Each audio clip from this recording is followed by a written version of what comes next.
হয়েছে আমাদের সাথে।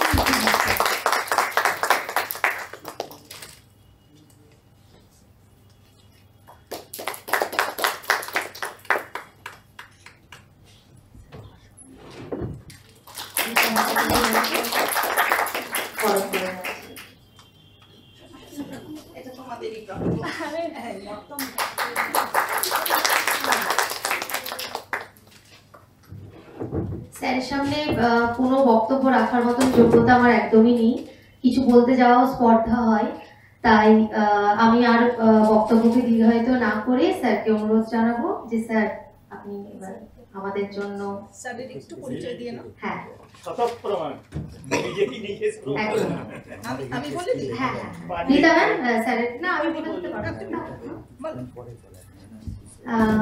আমাদের সামনে এখন উপস্থিত হয়েছেন প্রফেসর ভিএন ঝা মহাশয়। তিনি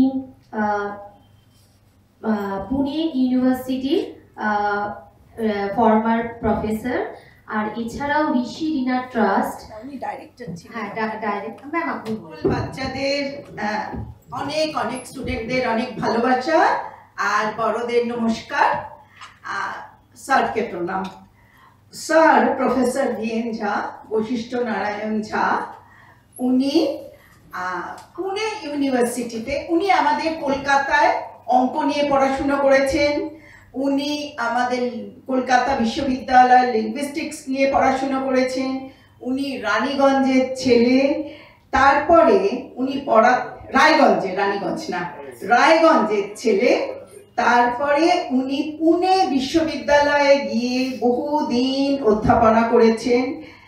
তো সেখানে যে সেন্টার, সেইখানে সেন্টারের উনি ডাইরেক্টর ছিলেন। আর তারপরে উনি জেএনইউতে আসেন। জেএনইউতে যে যারা জেএনইউতে গেছো বা পড়েছো, এখানে দু একজন জেএনইউতে জানোই যে সেখানে সেন্টারটা খোলার দায়িত্বই ছিলেন স্যার। সেখানেও ডাইরেক্টর পদে উনি ছিলেন এবং সেন্টারটা তৈরি করে দিয়ে এসেছিলেন। তাছাড়া স্যার দেশে বিদেশে বহু বহু বিশ্ববিদ্যালয়ে পড়িয়েছেন, বহু বিশ্ববিদ্যালয়। আর উনি ডিলিট করেছেন। স্যার প্রায় 50টার উপর বই লিখেছেন, 150টার উপর আর্টিকেল লিখেছেন।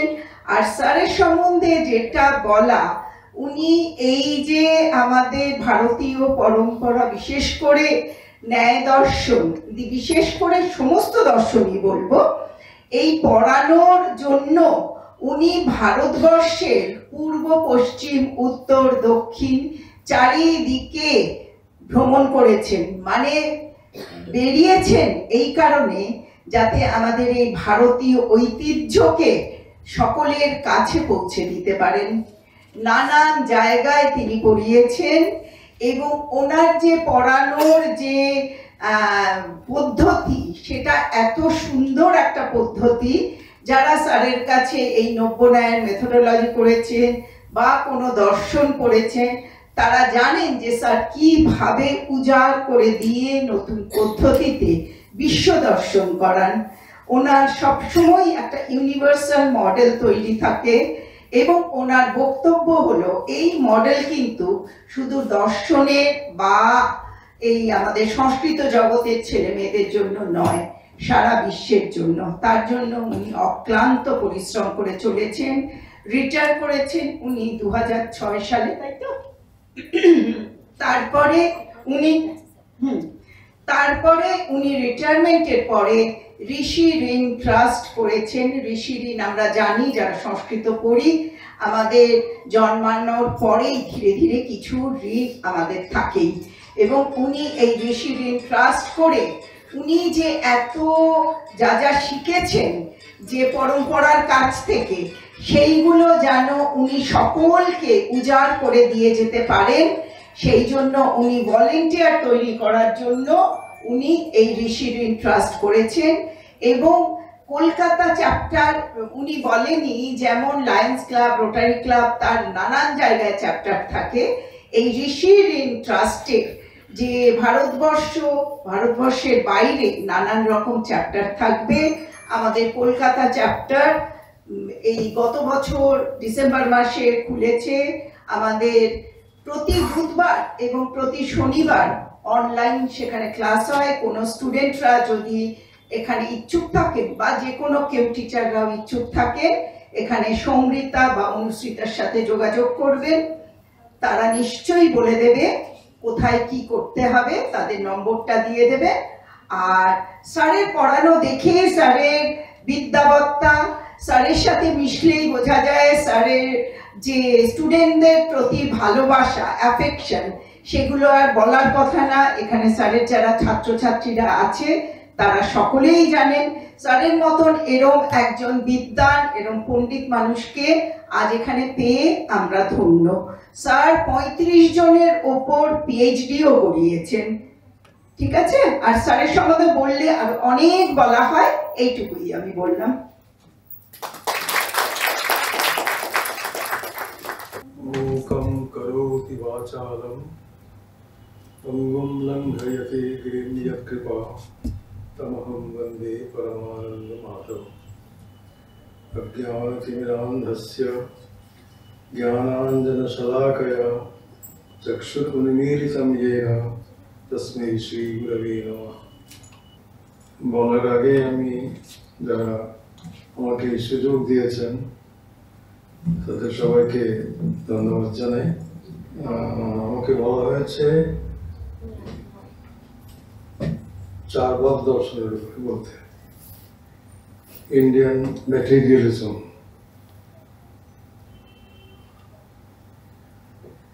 এখন ভারতীয় দর্শন দুভাগে বিভক্ত, একটা হলো আস্তিক আর একটা নাস্তিক। এটা সবাই জানে। আস্তিক ছখানা। আস্তিক বলতে কি বোঝায় সেটা হচ্ছে খুব প্রধান ব্যাপার এখানে। আস্তিক বলতে যারা বেদের প্রামাণ্য স্বীকার করে তারা হচ্ছে আস্তিক, এবং নাস্তিক বলতে যারা বেদের প্রামাণ্য স্বীকার করে না। তো আস্তিক হচ্ছে ছখানা: সাংখ্যযোগ, পূর্ব মীমাংসা, উত্তর মীমাংসা, ন্যায় এবং বৈশেষিক, এই ছখানা। আর নাস্তিক হলো চার ভাগ: জৈন এবং বৌদ্ধ দর্শন। তো চার ভাগ হচ্ছে নাস্তিক দর্শনের একটা দর্শন। এখন নাস্তিক দর্শন যেহেতু বেদ প্রামাণ্য স্বীকার করে না, অতএব প্রথম এটা মনে রাখতে হবে যে বেদের দ্বারা যে সমস্ত আচরণ, দর্শন, বিচার, আচার, যে সমস্ত বলা হয়েছে, সেটা কি সবকিছু স্বীকার করার যোগ্য কি যোগ্য নয়, এটার আলোচনা এরা করেছেন। তো আজকে আমরা ওই চার্বাকরা কিভাবে এটা দেখেছে সেটা আমরা একটু দেখব। চার্বাক শব্দটা হচ্ছে দুরকম ব্যুৎপত্তি দেওয়া হয়েছে। চার্বাক, চারু মানে সুন্দর, মিষ্টি, বাক কথা। আর তারপরে ব্যাখ্যাকাররা বলেন পরিণামে কিন্তু কটু, শুনতে মিষ্টি কিন্তু পরিণাম কটু। আর একজন বলছেন যে চর্বণ, বলি না আমরা, চর্বণ করা মানে চিবিয়ে চিবিয়ে খাওয়া।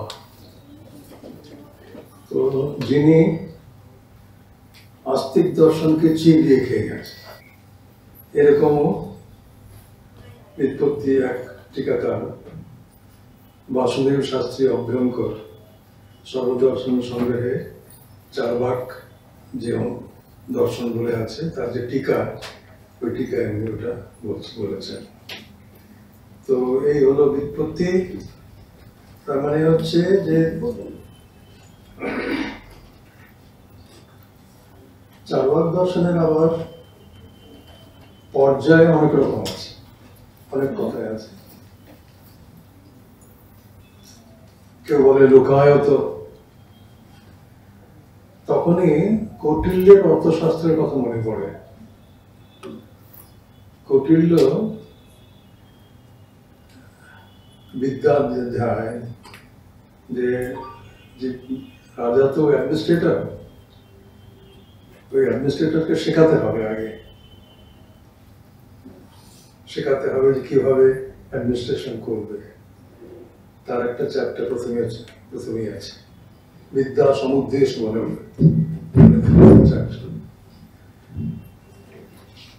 তাতে উনি বলছেন যে সে সময়, মানে কৌটিল্যের সময়,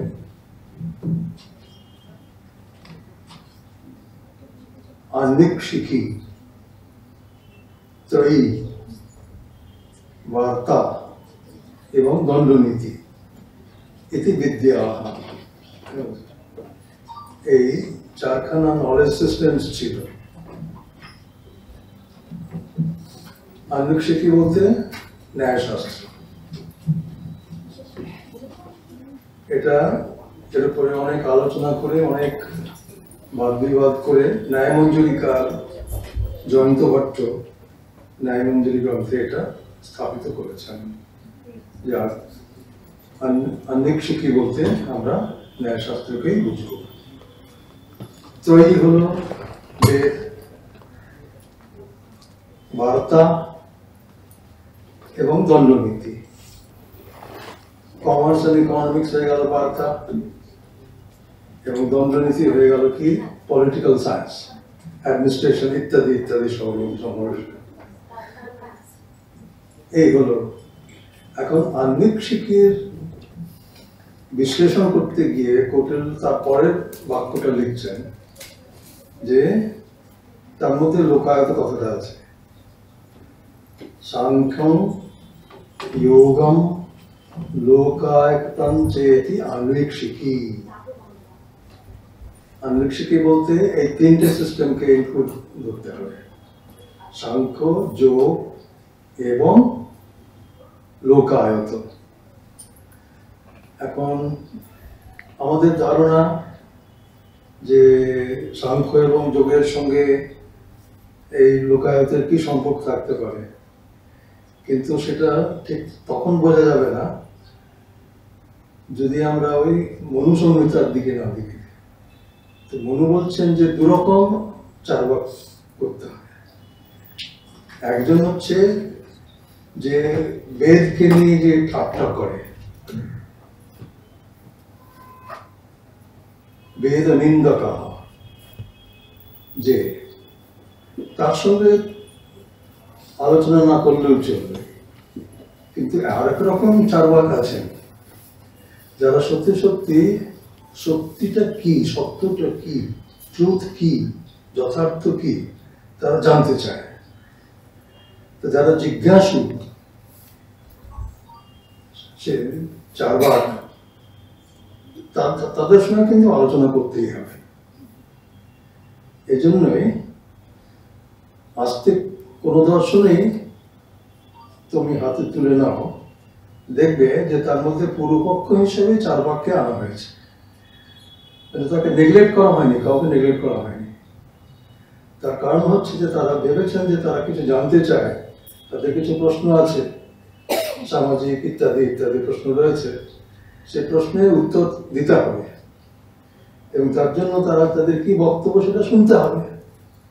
তার জন্য তারা পূর্বপক্ষ হিসেবে তারা চার্বাককে স্থাপিত করেছেন।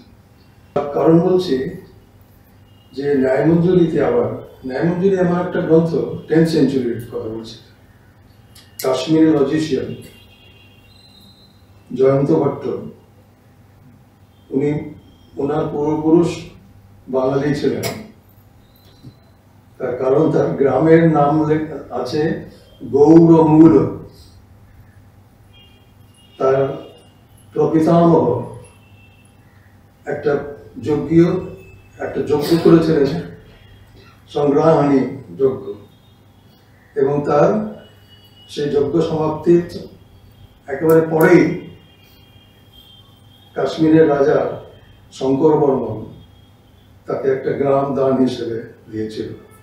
তখন তারা এখান থেকে ওখানে গিয়ে ওখানে সেটেল হয়ে যান। এটা জয়ন্ত ভট্ট নিজেই তার ন্যায়মঞ্জুরিতে বলেছে। কালান্তরে জয়ন্ত ভট্টের সঙ্গে শঙ্কর বর্মনের মতভিন্নতা দেখা যায় এবং তাকে গুহায় রেখে দেওয়া হয় এবং সেখানে বসে তিনি এই বইটা লিখেছেন ন্যায়মঞ্জুরি। সেটাও উনি লিখেছেন সেই বইয়ের মধ্যে। রাজ্ঞা নিক্ষিপ্তোস্মি গহ্বরেস্মিন অন্ধকারে অশব্দকে, এসব বলছেন তিনি। একসময় কথা বললেও কেউ কেউ কথা করা যায় না, এমন জায়গায় আমাকে রাখা হয়েছে এবং কি করে সময় কাটাবো তাই বলি আমি এই ন্যায়মঞ্জুরি একটা দুরূহ তর্কশাস্ত্র গ্রন্থ, একটা এই ধরনের এনসাইক্লোপিডিক কম্পোজিশন তিনি ওখানে বসে বসে করেছেন। তো তিনি তার ন্যায়মঞ্জুরিতে বলছেন যে আমাদেরও কিন্তু চারবাককে সুশিক্ষিত চারবাক এরকম একটা ক্যাটেগরি করা দরকার। চারবাক একটা জেনারেল, মানে রাস্তায় বসে ঠাট্টা করে সেরকম একজন চারবাক, মানে কোনো কিছু না ভেবে একটা কিছু বলতে হবে, বেদের বিরুদ্ধে বলে যাচ্ছে। আর একজন সত্যি সত্যি সে জানতে চায় যে পেছনে কোনো কারণ আছে কিনা, এবং সত্যি সত্যি সে তখন প্রশ্ন তুলছে। তো যারা সত্যি জানার ইচ্ছা, যাদের জিজ্ঞাসু যারা চারবাক, তাদের সঙ্গে কিন্তু আমাদের আলোচনা করতেই হবে। ফলে আনফর্চুনেটলি চারবাক কোনো দর্শন আমাদের কি হয়, সূত্র দেওয়ার নয় না, গৌতম সূত্র, জৈমিনী সূত্র, বাদরায়ণ ইত্যাদি, হ্যাঁ, কপিল, পতঞ্জল, সব সূত্র প্রথমে বলুন। সেরকমই এর বৃহস্পতি সূত্র বলে একটা বই থাকবে যেটা উপলব্ধ নয়, যেটা উপলব্ধ তার সঙ্গে অনেক কিছু তার মধ্যে অ্যাড হয়ে গেছে। বোঝা যাচ্ছে যে এটা অনেক পরে কেউ এটা করেছে, গবেষকেরা এটা বলেছে। আমাদের দেবীপ্রসাদ চট্টোপাধ্যায় মশায় যে বই আছে লোকায়ত অবলিক চারবাক, এটা তোমরা ভালো করে খুব অথেন্টিক বই, মানে ফর হিস্টোরিক্যাল অ্যাকাউন্টস প্রাইমারি সোর্সের যে উল্লেখগুলো করা হয়েছে সেগুলো সবই অথেন্টিক। তার ইন্টারপ্রিটেশনের সঙ্গে একমত তুমি নাও হতে পারো, কিন্তু তিনি যে রেফারেন্সেসগুলো দিয়েছেন সেগুলো সবই অথেন্টিক। তো এইভাবে আর কি গবেষকরা বলেছেন যে এই বৃহস্পতি সূত্র এখন উপলব্ধ নেই, যেটা রয়েছে তার মধ্যে রাজনীতি বেশি এবং দর্শন খুব কম, এই ধরনের সূত্র বেশি আছে। ফলে ওটার অরিজিনাল বৃহস্পতি সূত্র বলে ওটা আমরা মেনে নিতে পারি না, এই ধরনের কথা রয়েছে। সেটাই হোক। তো আরেকটা এই জন্যই বলছি যে চারবাকের যে দর্শন তার আরেকটা নাম হলো লোকায়ত। লোকায়ত হলো একটা নাম। লোকায়ত কেন? কারণ তাদের যে কথা সেটা সামান্য common people it has spread, মানে সে common understanding, common philosophy, natural philosophy বলতে পারি, যে তার জন্য দর্শনশাস্ত্র পড়েই সে এই ধরনের মত পোষণ করে এমন নয়। It's a natural understanding, natural perception of the society, of the people. হ্যাঁ, তো এই জন্য এটাকে লোকায়ত বলা হয়। তো এই কিছু তারপর লোকায়ত হলো একটা পর্যায়, আরেকটা হলো নাস্তিক। তো নাস্তিক তো আমি বললামই, নাস্তিক মানে যে বেদের প্রামাণ্য স্বীকার করে না সে। আরেকটা হলো আসুর। সেখানে একটা গল্প, ছান্দোগ্য উপনিষদে একটা গল্প আছে। সে গল্প হলো যে প্রজাপতি যখন সৃষ্টি করলেন, সৃষ্টি করার পর কিছুদিন পর দেবতা এবং অসুর এই সবাই মিলে ভাবলো যে আমাদের কেন সৃষ্টি করলেন প্রজাপতি, কি আমরা কি করবো, আমাদের করণীয় কি? সৃষ্টি তো হলো, যখন জগৎ সৃষ্টি হয়ে গেল, কিন্তু আমাদের কি করতে হবে সেটা তো আমরা জানলাম না কিছু। তো সবাই ঠিক করলো যে আমরা চলো, আমরা যার জন্য স্রষ্টা তার কাছে আমরা যাই, তাকে জিজ্ঞেস করি যে আপনি কেন এই জগৎটা সৃষ্টি করলেন, আমাদের কি কর্তব্য রয়েছে বলুন। ছান্দোক্য উপনিষদে আছে 8 খণ্ড 9 অধ্যায়, 8-7। তো ইন্দ্র, দেবতারা ইন্দ্রকে বললো যেতে, আর অসুররা একটা রিপ্রেজেন্টেটিভ দিল, বিরোচন একটা অসুর। তো এইদিকে হলো দেবতার রিপ্রেজেন্টেটিভ ইন্দ্র, আর অসুরের রিপ্রেজেন্টেটিভ বিরোচন। এরা দুজনে গেল। তো অনেকক্ষণ তো প্রজাপতি তাদের দিকে দেখছিলেন না, তো বেশ কিছুদিন তাদের ওইরকমই থাকতে হলো, দাঁড়িয়ে রইল তারা। হঠাৎ একদিন দেখলে বললেন, কি ব্যাপার, কি করছো তোমরা, তুমি যাচ্ছ না কোথাও? আমি তো আপনার কাছেই এসেছি, আমরা জানতে চাই যে আমাদের কি করতে হবে, কেন আমাদের আপনারা সৃষ্টি করেছেন, এগুলো কি? তো প্রজাপতি প্রথমে বললেন যে একটা কাজ করো, একটা পাত্র নিয়ে এসো, সেই পাত্রে জল ভরে নিয়ে এসো, জল ভরে ওটা তুমি ওখানে তাকাও, জলের দিকে তুমি তাকাও। তো দুজনেই দুটো পাত্র নিল, জল ভরলো এবং দেখলো, হয়ে গেল দেখা। ঠিক আছে বলো তো, এবার তোমরা একটু সাজগোজ করে এসো। তো দুজনে আমাদের সাজগোজ করে এলো, বলে আবার জল, 2 পাত্র জল নিয়ে এসো এবং আবার সেই জলের দিকে তুমি তাকাও, জলে নিজেকে দেখো। তো দেখলো, উপস্থিত হলো আবার প্রজাপতির কাছে। প্রজাপতি বলছেন যে কি দেখলে? তো বললো যে প্রথমে তো আমরা যখন কিছু নিই, পড়ি টড়ি নিই, সাজগোজ করিনি, তেমনি দেখলাম যেরকম ছিল। তারপরে যখন সাজগোজ করে দেখলাম, তখন সাজগোজ সহ দেখলাম। দুজনেই বললো, অসুর খুব খুশি। তার প্রসঙ্গ হচ্ছে যে তার ঠিক আগে ছান্দোক্য উপনিষদে আত্মার বর্ণনা আছে। আত্মা কে, কি, আত্মকাম ইত্যাদি ইত্যাদি অনেক প্রশংসা আছে। সে নিত্য, হ্যাঁ, সূক্ষ্ম, সর্বব্যাপী ইত্যাদি ইত্যাদি যা হয় সবকিছু বলা হয়েছে। তো সেটা শুনে এরা শুনেছিল আগে, দুজনে এটা শুনেছিল একটু আগে। তো ইন্দ্র তো খুব একটা কিছু করেনি, কিন্তু অসুর খুব খুশি হলো যে আচ্ছা তাহলে খুব সহজ উপায় হয়ে গেল। ওই আত্মাকে জানতে হবে, আত্মা বা আগে দ্রষ্টব্যা, আগে আত্মার বর্ণনা, এবং সেই আত্মা হচ্ছে তুমি, তুমি তোমাকে জানো, এই হলো প্রসঙ্গ। তো ইন্দ্র কিছু বলছে না, কিন্তু এই হচ্ছে খুব খুশি, মানে এটাই জানা, আত্মাকে জানা মানে হচ্ছে এই তো, তাহলে আমি আমাকে দেখলাম,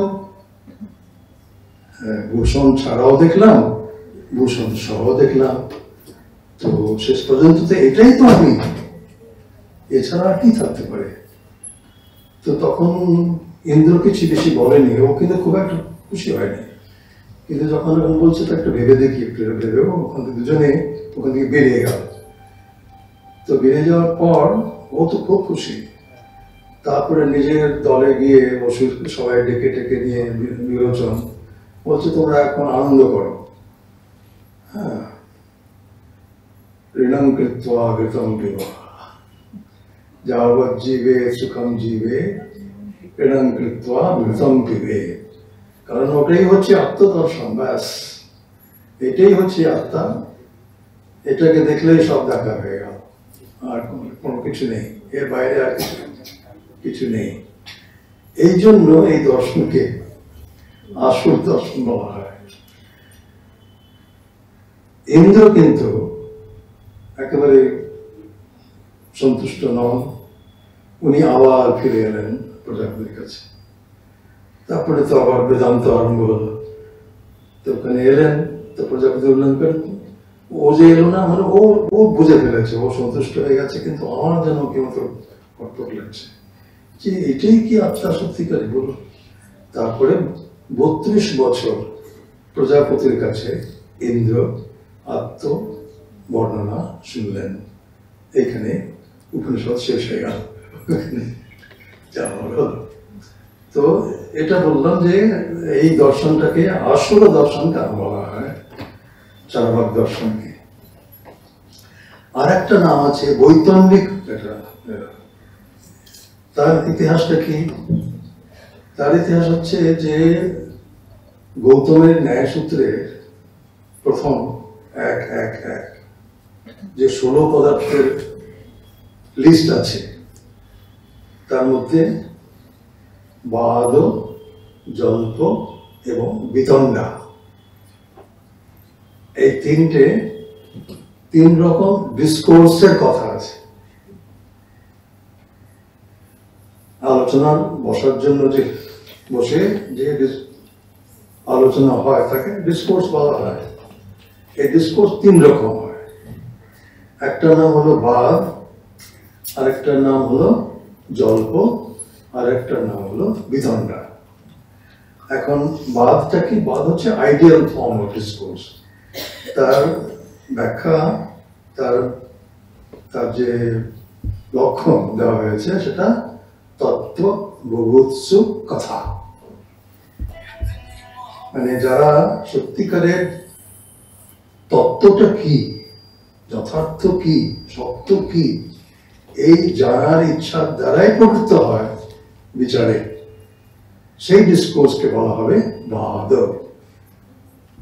এই জন্য সামান্য বাক্যপ্রচারেও বাদে বাদে জায়তে তত্ত্ববোধা, এটা খুব বহু প্রচলিত প্রভাব। মানে এটা হচ্ছে that's the ideal form of discourse is বাদ। বাংলায় বাদ বলে, সংস্কৃতে বলতে হবে বাদ, তাই তো? তো এই হলো, কিন্তু এখানে তো শেষ হয় না। যেমন এখন সন্ধ্যাবেলা যদি তোমরা টিভি অন করো আর ডিবেট হয়, কি চেঁচামেচি ডিবেট। তো এই যে চেঁচামেচি, কোলাহল, গন্ডগোল এসব চলছে, ডিবেট হচ্ছে। এই জন্য ওর নামটা দিয়েছে, এটা আমার খুব খুব পছন্দ। ওরা বলছে যে এটা হচ্ছে শো, ডিবেট শো। তো ওখানে তো বাদ সম্ভব নট পসিবল, বাদ তো হয় না, বাদ কি সেটাও জানে না ওরা, কিন্তু ডিবেট হয়। যেটা হয় সেটা হচ্ছে যে আমি যা বলছি সেটাই ঠিক, হ্যাঁ তুমি যা বলছো সেটা যোগ্য। মানে জয়ের ইচ্ছা, বিজয় প্রাপ্ত করার ইচ্ছা। বিজিগীষু কথা, আবার বিজিগীষু সেটা হচ্ছে জল্প। যে এখানে কি হলো, prompted by desire to win. আগেরটা কি হলো, prompted by the desire to know the truth. তাই তো? ওটা আইডিয়াল হয়ে গেল। এর চেয়ে তো আরো খারাপ হলে কি হবে? তখন হবে বিতণ্ডা। বিতণ্ডা মানে কিরকম হবে, যে তুমি যা বলছো সেটা ঠিক নয়, তাহলে ঠিকটা কি বলতে পারবেন, সেটা তুমি আমাকে জিজ্ঞেস করবে। You don't ask me, but I know that what you say is wrong. This form of discourse is called vitanda. তো চারবাকরা নাকি এই তৃতীয় প্রকার ডিবেটে অংশগ্রহণ করত, বলুন এই দর্শনকে বৈতন্নিক দর্শন বলা হয়। এই সামান্য কিছু ইনফরমেশন আমি দিলাম যারা পড়াশোনা করবে তাদের জন্য। আর কিছু মূল গ্রন্থের কথা বলি। একটা তো বৃহস্পতি সূত্র এখন নেই, যেটা পাওয়া যায়, যেটা আমরা সবাই পড়েছি, সেটা হলো সর্বদর্শন সংগ্রহ।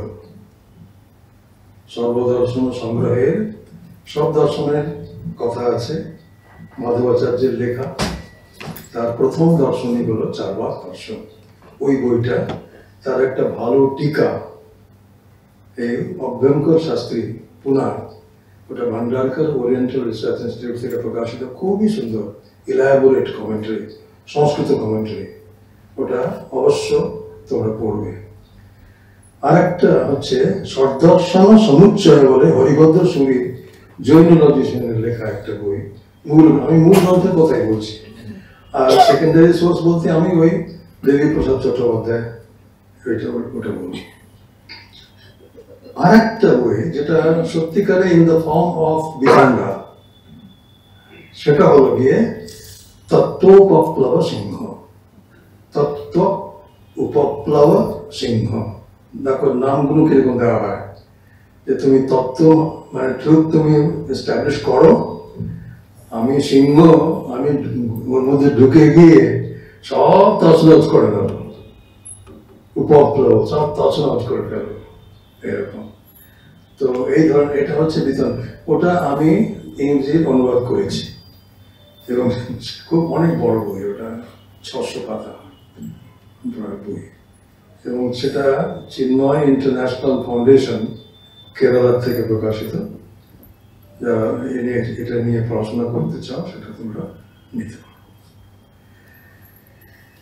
আর একটা সোর্স হচ্ছে যে সব দর্শন, যে 6টা দর্শন, যে কোনো দর্শন যদি নাও, পূর্বপক্ষ হিসেবে তুমি চার্বাককে পাবেই।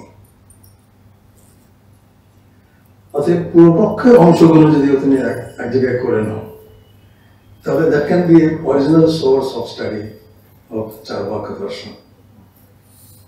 এই মোটামুটি this is enough for the time being. এখন ওরা কি বলতে চায় তার একটু বলি।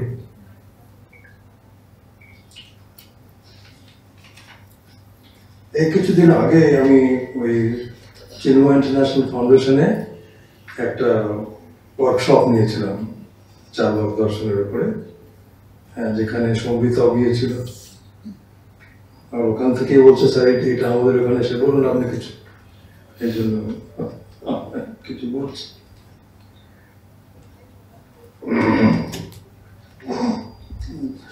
অনেক অনেক সময় লাগবে, কিন্তু আমাকে সংক্ষেপ বলতে আমি বলছি।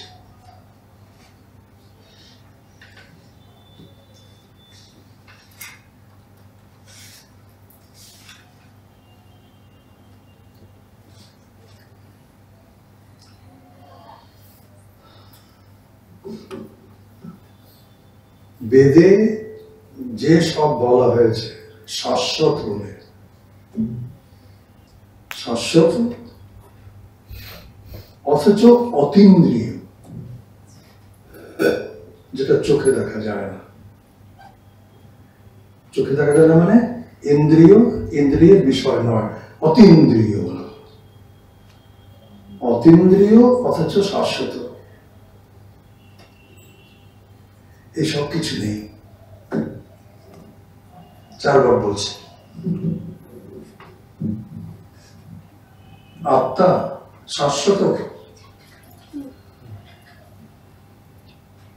অতীন্দ্রিয় আত্মার কথা বলছো তুমি?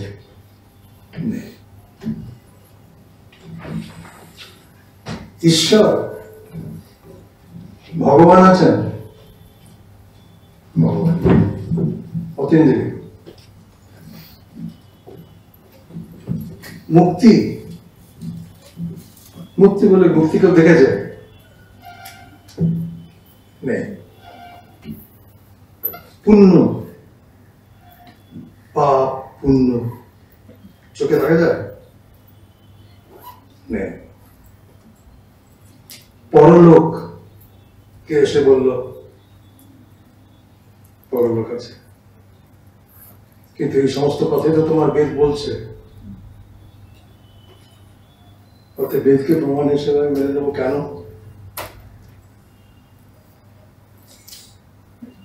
স্বর্গ নেই, পরলোক নেই, পুনর্জন্ম নেই, নরক নেই,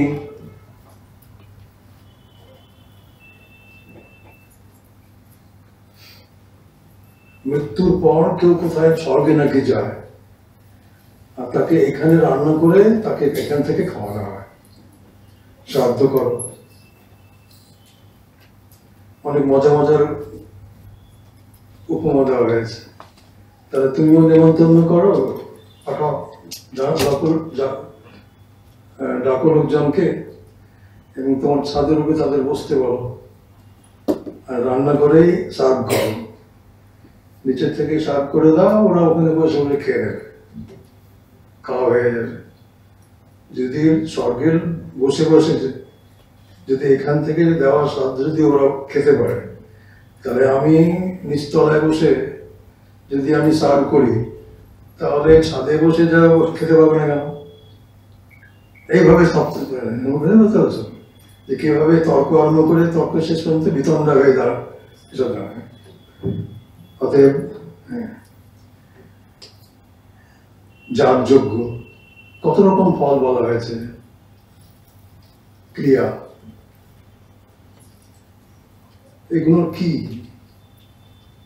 ক্রিয়া তো আবার দীর্ঘক্ষণা স্থায়ী থাকেও না, সে আবার ফল দেবে না? না, অপূর্ব, অপূর্ব দেখেছো? অপূর্ব চোখে দেখেছো? নেই। অতএব কিচ্ছু নেই। যজ্ঞ বললে কিছু খেয়ে নেই, বৈদিক ক্রিয়া বলে কোনো ক্রিয়া নেই, শ্রদ্ধাদি ধর্ম কর্ম কর্মকাণ্ড বলে সব বলা হয়েছে, সমস্ত কোনো মানে নেই।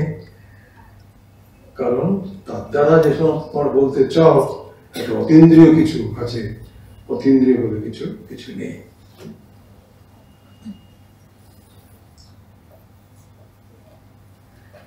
এটা হলো যে তুমি যেটা বলছো সেটা ঠিক নয়, হলো তো? তুমি বলছো আত্মা এরকম, স্বর্গলোক এরকম, পুনর্জন্ম ইত্যাদি ইত্যাদি, আমি বলছি সম্ভব নয়। কিন্তু তখন জিজ্ঞেস করবে তো তুমি যে হ্যাঁ তাহলে সম্ভব কি? এইটা এসে এই সমস্ত কল্পনা তো সমাজে আছে, যে ভালো কাজ করো চলে যাবে, স্বর্গে যাবে, খারাপ করলে নরকে যাবে, হ্যাঁ, পাপ পুণ্য ইত্যাদি সমস্ত মানে তো সেগুলো কি তারা মূর্খ? আমি বলছি তোমাকে কি কি জায়গা বলছে, বলছে ঈশ্বর আর কেউ নয়, যেটা ইন্দ্রিয় গোচর তারই সত্তা আছে, যে ইন্দ্রিয় গোচর নয়, ইট ডাজ নট এক্সিস্ট। এই হলো সিদ্ধান্ত, চালক।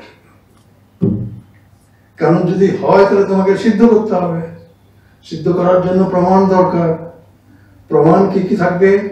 প্রত্যক্ষ, না হয় অনুমান। তোমরা বলছো, এক বলছে যে হ্যাঁ অনুমান আছে, প্রত্যক্ষ না পারলে অনুমান দ্বারা সিদ্ধ হবে, অনুমানের দ্বারা না হলে শব্দের দ্বারা হবে, শব্দের দ্বারা না, ইত্যাদি। কিন্তু আমরা মানি না, প্রত্যক্ষ যেটা আছে সেটাই তার সত্তা সিদ্ধ করবে। প্রত্যেকের বাইরে যেগুলো তার কোনো সত্তা নেই। রাজা তার মানে কি ঈশ্বর নেই? হ্যাঁ ঈশ্বর আছে। এই যে এখন হচ্ছে সুশিক্ষিত চার্বাক, মানে একেবারেই যে তুমি যা বলছো সেটা ঠিক নয়, তাহলে কি ঠিক সেটা বলো, কিছু বলছে। অতএব এই ধরনের চার্বাক আছে যার সঙ্গে আমাদের আলোচনা করা দরকার। এই জন্যে আমার মতে প্রত্যেকটি দর্শন, আস্তিক দর্শন, চার্বাককে পূর্বপক্ষ হিসেবে রেখে, এবং যে কোনো এখন শঙ্করাচার্য, রামানুজাচার্য, মধ্বাচার্য, গৌতম সত্যকে সমস্ত আছে, চার্বাকের কথা না বলে কোনো ডিসকাশন হয়নি। তার কারণ হচ্ছে এরা হচ্ছে এমন তর্ক উপস্থিত করতে চায় তাতে বোঝা যায় যে এরা সত্যি সত্যি কিছু জানতে চায় আর কি। So they have some desire to know the fact, know the truth. Welcome. So we never discourage questions. We discourage questions, but we always discourage mockery. ঠাট্টা করবে, একটা কালচারাল এন্ট্রিকে নিয়ে তুমি ঢাকে, সেটা কিন্তু না। বুঝতে না পারে হচ্ছে জিজ্ঞেস করো, এবং কঠোর শব্দে তুমি জিজ্ঞেস করো। এরা তো ভীষণ কঠোর কঠোর শব্দ করেছে। They don't know, but they all are civilized, way of asking, not uncivilized way of asking, because the purpose is to know the truth. So, মানে এটাই, এর জন্য এদের ক্যাটাগরি একটু ওই জেনারেল আন্ডারস্ট্যান্ডিং অফ চারবাকা ক্যাটাগরি থেকে আলাদা ক্যাটাগরিতে এদের রাখতে হবে। ঈশ্বরকে রাজা দেখতে পাচ্ছ, এই হলো ঈশ্বর। মুক্তি কি? মৃত্যু। মুক্তিতে কি হয়? দুঃখ, দুঃখের নাশ। এটা থাকলে কি দুঃখ হতে পারে? যদি দেহ না থাকে তাহলে দুঃখ হবে কোথায়? কার হবে? অতএব দেহ নাশটাই হচ্ছে মুক্তি। তার মানে মৃত্যু হচ্ছে মুক্তি।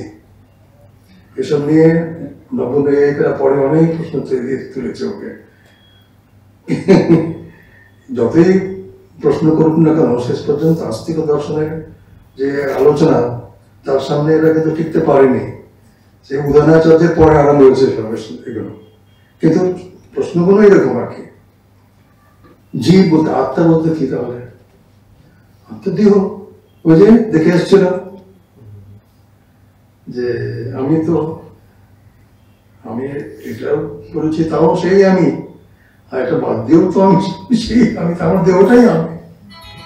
অতএব জীব মানে হচ্ছে দেহ, চৈতন্য বিশিষ্ট দেহ। তাহলে চৈতন্য কোথেকে এলো? চৈতন্য তুই দেখতে পাস? ওকে জিজ্ঞেস করবে। হ্যাঁ, তো হ্যাঁ, চৈতন্য তো দেখতে পাই না, কিন্তু চৈতন্য যে কার্য সেটা দেখতে পাই। হাত পা নড়ায়, কথা বলে, এটা চৈতন্য ছাড়া তো সম্ভব নয়। তাহলে চৈতন্য কোথেকে এলো? চৈতন্য তাপ দিয়েছে। যেমন ধরো একটা কোনো একটা দই অনেকদিন ধরে পড়ে রইল, তো তার মধ্যে সব জীব নির্মাণ হয় কিনা? ব্যাকটেরিয়া সব আসে, তৈরি হয়। তো সেইভাবে একটা শরীরের বিশেষ অবস্থায় চৈতন্য উৎপন্ন হয়, তো আত্মা উৎপন্ন হয়। আর যখন দেহ চলে যায়, ওর সঙ্গে সঙ্গে ওটাও চলে যায়। অর্থাৎ জীব বলতে চৈতন্য বিশিষ্ট দেহ। তাহলে সুখটা কি? সুখটা ওই রসগোল্লা খাওয়ার সুখ, খাওয়ার সুখ ইত্যাদি, ললনা আলিঙ্গন ইত্যাদি সব লিখেছে, এসব সুখ। তো সুখ হচ্ছে এই বিষয় সুখ। দুঃখ ওই যে কাঁটা বিঁধে যায় পায়ে, দুঃখ হয়, সেটাই দুঃখ। দুঃখ জন্য তোমাকে নরক সৃষ্টি করার কোনো দরকার নেই, সুখ বরং জন্য তোমাকে স্বর্গ সৃষ্টি করার কোনো দরকার নেই। এগুলো experiential, phenomenal experiential objects can be given as alternative. পরলোক ওসব মানে না, এখানে পরলোক কিছু নেই। এই লোকের কথা বলো, হ্যাঁ, ইহলোকের কথা বলো, পরলোক টরলোক কিছু নেই। পুনর্জন্ম এসব বাজে কথা, কিচ্ছু নেই। একবার এইসব চলে যাওয়ার পরে ভস্মীভূতস্য দেহস্য পুনরাগমনম কোথা। অতএব আমি বলছি, যাবৎ জীবে সুখম জীবে, যতদিন বাঁচো খাও, খাওয়ার যদি টাকা না থাকে ধার নাও, কিন্তু খাও, ভালো ভালো খাবার খাও। সুখম জীবে ঋণম কৃত্বা ঘৃতম পেবে।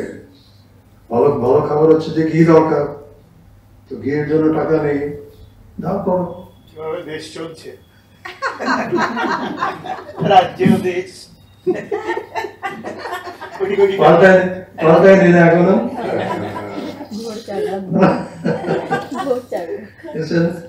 পপুলার পারসেপশন বলে যাচ্ছে। ও পপুলার পারসেপশন মানে যেখানে ডিপ রিফ্লেকশন নেই না, মানে আমরা তো দর্শনের দিক থেকে ভাববো যে যেখানে ডিপ রিফ্লেকশন নেই, একটা সুপারফিশিয়াল একটা ইমপ্রেশন।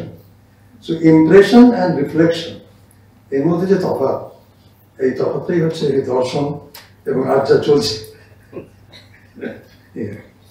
তো পুনর্জন্ম বলে কিছু নেই, স্বর্গ বলে কিছু নেই, নরক বলে কিছু নেই বলছি, কিন্তু অল্টারনেটিভ আমি দিয়েছি। কিছু নেই মানে তুমি যেটা বলছো সেসব নেই, কিন্তু সুখ মানে হচ্ছে এই খেয়ে যে সুখ পাই সেই সুখ, দুঃখ মানে যে কষ্ট হয় সেই এটাই হচ্ছে নরক, মানে এটাই নরক। শ্রাদ্ধ হচ্ছে একটা হাস্যাস্পদ ব্যাপার। এবং তখনই যে বললো না যে হ্যাঁ, যে বলছি তাই যদি হয় তাহলে যে বাড়ির থেকে বেরোলো ছেলে, তো মা বললো তাহলে রাস্তায় রাস্তায় কি খাবি, খাবার রাস্তা খাওয়ার জন্য তোকে দিয়ে দিচ্ছি, এটা সঙ্গে নিয়ে যাবে, এসব দরকার নেই, মা এখান থেকে খাওয়াতে পারে। মা বাড়িতে বসে রান্না করে থাল দিয়ে এখানে পরিবেশন করবে, আর ছেলে রাস্তায় খেতে খাবে। এইসব কি, এইসব কি ধরনের বেদ এটা? তারপর বলছে এইসব কেন ওরা করেছে জানো, বলছে বক দূর তো বক, বসে থাকে চুপটি, চুপটি বন্ধ করে বসে থাকে ওখানে।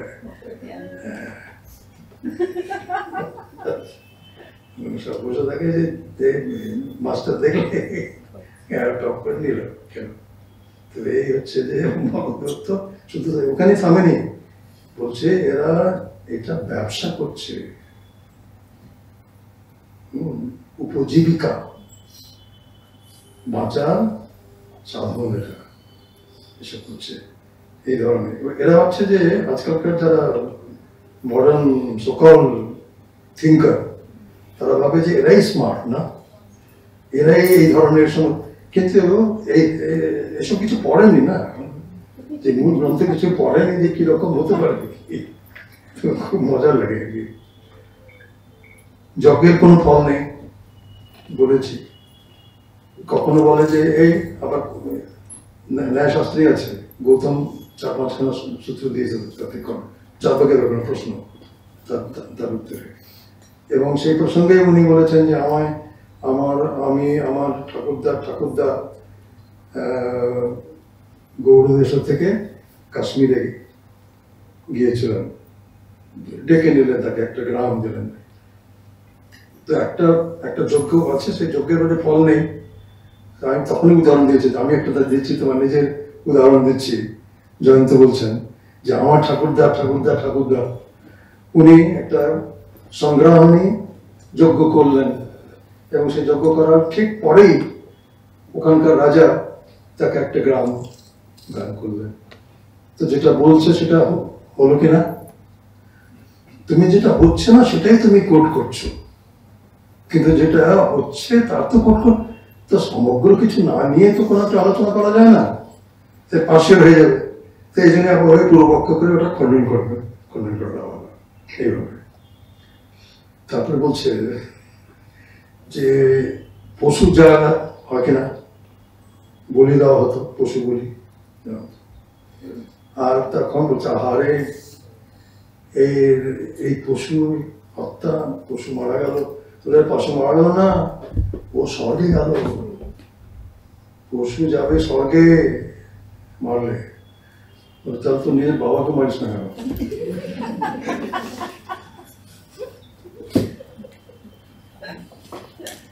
বাবা তো সারা জীবন স্বর্গে যেতে চান,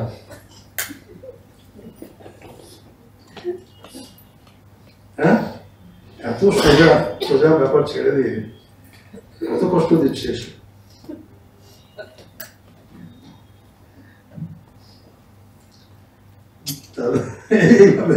এইভাবে নানা ধরনের উপহাস, ব্যঙ্গ ইত্যাদি করা হয়েছে, এবং শেষ পর্যন্ত প্রশ্ন হলো যে এসব কেন তুলল, যে কোনো বস্তু সত্তা যদি স্থাপিত করতে হয় তার জন্য আমার প্রমাণ দরকার, এবং সেই প্রমাণ হয় প্রত্যক্ষ হবে, না হলে অনুমান দিতে হবে, তা না হলে শব্দ প্রমাণ দিতে হবে ইত্যাদি।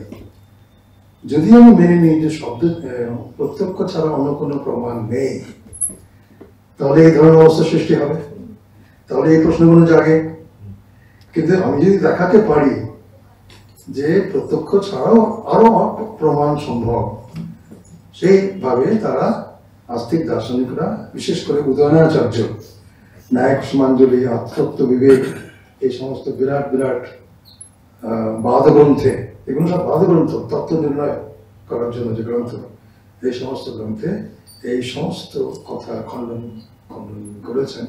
যে তুমি ভাবছ যে ভেরি স্মার্ট, প্রত্যক্ষ ছাড়া, তাহলে তোমাকে যদি জিজ্ঞেস করি, তাহলে বাবা তুমি কি আকাশ থেকে পড়লে? তুমি কি করে এলে?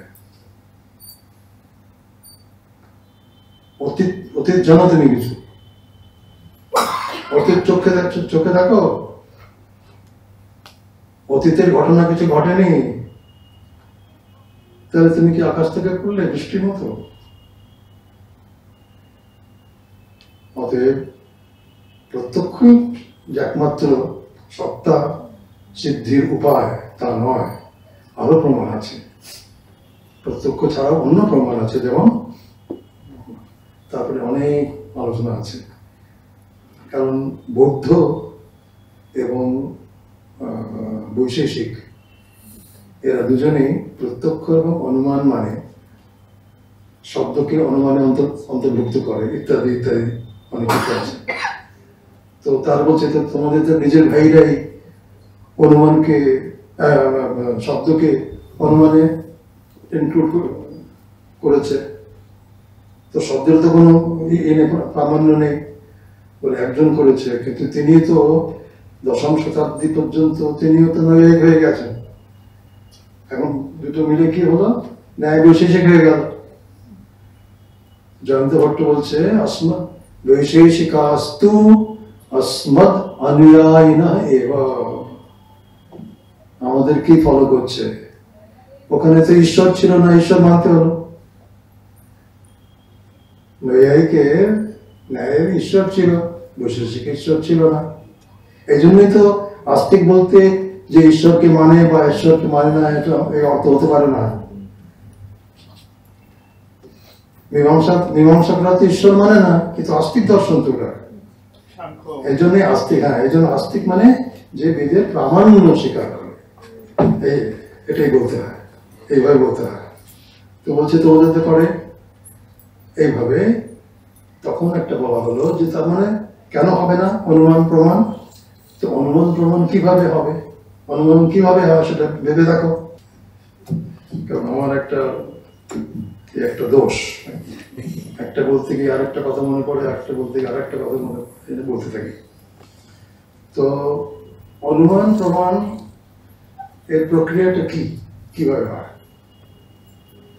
হেতু এবং সাধ্য, এই দুটোর মধ্যে যে নিয়ত সাহচর্য, ব্যাপ্তি জ্ঞান ছাড়া তো হবে না। এখন যত্র যত্র ধূমঃ তত্র তত্র বহ্নিঃ, ও জিজ্ঞেস করছে কি তুমি কি এই বিশ্বের যত ধূম দেখে এসছো? যত্র যত্র ধূমঃ তত্র তত্র বহ্নিঃ, এই কথা যদি ব্যক্তি হয়, তাহলে যেখানে যেখানে ধূম তুমি গিয়ে দেখেছো? চারবার জিজ্ঞেস করছে নৈয়ায়িককে, কি করে বলো তাহলে? এটা সন্দেহ থেকে যায় কিনা? কি ধূম থাকতেও পারে, বহ্নি নাও থাকতে পারে। ধূম আছে, বহ্নি নাও থাকতে পারে। অস্তু ধূমঃ বহ্নির নাস্তি। এই সন্দেহটা তুমি কি করে দূর করবে? এই তোমার ভলিউমের পর ভলিউম এই রহস্য নিয়ে আলোচনা আছে। এই জন্য বললাম যে এটা 1 ঘন্টা 2 ঘন্টা 10 মিনিটের কাজ নয়। কিন্তু দেখাচ্ছি, অঙ্গুলি নির্দেশ করছি যে কি কি পড়ার মতো আছে, কি কি শেখার মতো আছে। এটা নিয়ে আলোচনার কোনো শেষ নেই। এটা সহজ ব্যাপার নয়। চার্বাক দর্শন, হ্যাঁ ঠিক, চার্বাক তো ছেড়ে দেওয়া, কি হবে, কি আছে আমাদের পড়ার মধ্যে? কি কি প্রশ্ন জিজ্ঞেস করেছে এবং তার কি কি উত্তর দেওয়া হয়েছে, সেটা তো আমাদের জানা দরকার। এই ধরনের এইগুলো জ্ঞান হবে কি করে? আমরা তো মূল গ্রন্থ পড়ি না, আমরা তো সেকেন্ডারি সোর্স দিয়ে পড়াশোনা করি, ওর অনুবাদ, ওর অনুবাদ, অনুবাদের অনুবাদ, অনুবাদের অনুবাদ, এই করতে থাকি। আসলে হচ্ছে সংস্কৃতে লেখা আছে সব, কজন সংস্কৃতে জানি? কজন আমরা আত্মতত্ত্ব বিবেক পড়েছি অরিজিনাল, বা ন্যায় কুসুমাঞ্জলি অরিজিনাল কজন পড়েছি? কি করে বুঝবো এসব? আবার ইমোশনাল হয়ে যায় আবার আমার সময় থাক। তো ব্যক্তি জ্ঞান কি করে হবে? ব্যক্তি জ্ঞানের জন্য তো তোমার প্রত্যেকটি ধর্ম ব্যক্তি দেখা দরকার, জানা দরকার। কি করে জানবে? তো যারা ন্যায় শাস্ত্রের ছাত্রছাত্রী বা শিক্ষক তারা জানে যে আমরা অনেক অনেক আলোচনা হয়েছে, ভলিউমের উপর ভলিউম লেখা হয়েছে, এবং শেষ পর্যন্ত কি বলা হলো যে তর্কের সাহায্য না হলো। কোন তর্ক? কি যদি এখানে বন্দী না থাকতো তাহলে ধূম থাকতো না। এটা তুই 4 ভাগ বলবি কিনা বল। ধূম যেটা হয়েছে তার চোখের সামনে, যদি বন্দী না থাকতো তাহলে কি ধূম হতো? ধূম বলে কোন একটা বস্তু এমনি নির্মিত হয় না, ওর কোনো কারণ আছে। অতএব বন্যী হচ্ছে তার কারণ। অতএব কারণ যদি না হয় তাহলে কার্য হবে না। কার্য তো চোখে দেখতে পাচ্ছি, চোখ চোখ প্রত্যক্ষ প্রমাণ একমাত্র, তো দেখতে পাচ্ছি তো আছে, কারণ ছাড়া হবে? তখনও বলবে যে আমি কার্যকারণ ভাব মানি না। হ্যাঁ তাই বলেছে, কারণ তাহলে ওকে প্রশ্ন তুই কোথেকে এলি? তখন সে বলছে যে কার্যকারণ ভাব আমি মানি না। যদি কার্যকারণ ভাব আমি না মানি না তাহলে কি করে? স্বভাবত, এই যে বলি না আমরা ন্যাচারাল রয়েছে, এটা ন্যাচারাল, এই যে ন্যাচারাল, ওই যে ন্যাচারাল ফিলসফি, এটা ন্যাচারাল রয়েছে। এইভাবে আক্ষেপ যে ব্যক্তিকে লইয়া কি দেখিয়েছেন, এমন এমন একটা উত্তর দিয়েছেন, উদাহরণ যার সেখানে সব শেষ হয়ে যাবে। বলছে যে শঙ্কা, তুমি বলছো যে ডাউট আছে, শঙ্কা আছে, সেটা তুমি শঙ্কাকে চোখে দেখছো, this is doubtful, do you see, can you see doubt? গেল, শেষ হয়ে গেল। তাহলে শঙ্কা যদি থাকে, তার মানে কিভাবে তুমি শঙ্কায় পৌঁছলে? অনুমানের দ্বারা। অনুমানের সাহায্য ছাড়া ব্যক্তিতে শঙ্কা আছে এই নির্ণয় তুমি কি করে নিলে? অতএব অনুমান ছাড়া তো তোমার গতি নেই, দেখতে পাচ্ছি। শ্লোকটা আমি কোথাও লিখে এনেছিলাম, থেকে গেল কোথাও।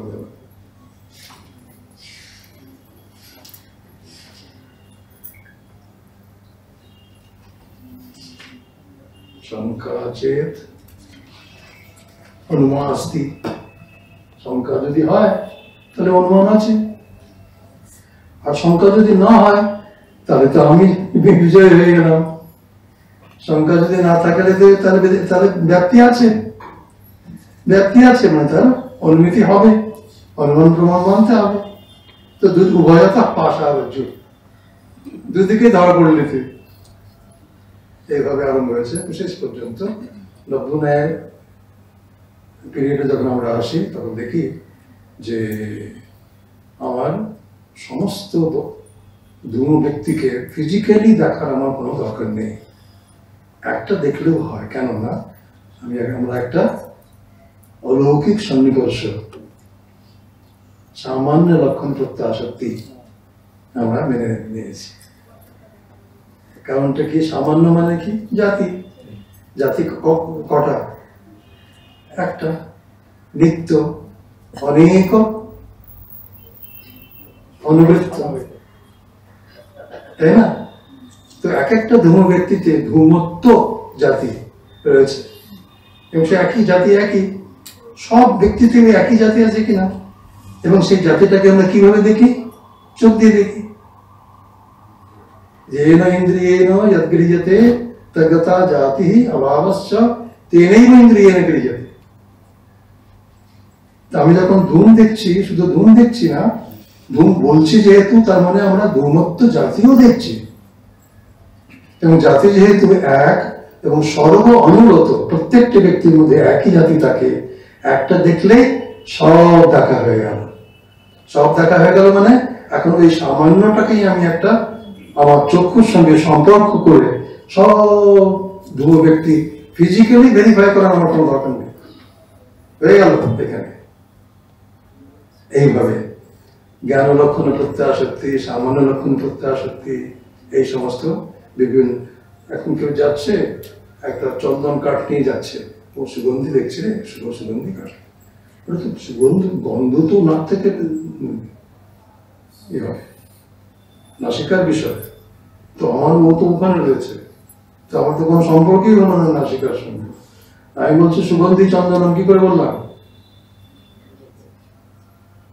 ওই যে আমার পূর্বানুভূত যে আমার গন্ধ, তার যে স্মরণ হলো, সেই স্মরণটাকে সম্বন্ধ হিসেবে তো রূপায়িত করলাম, এবং সেই সম্বন্ধ দ্বারা আমি জানতে পারলাম।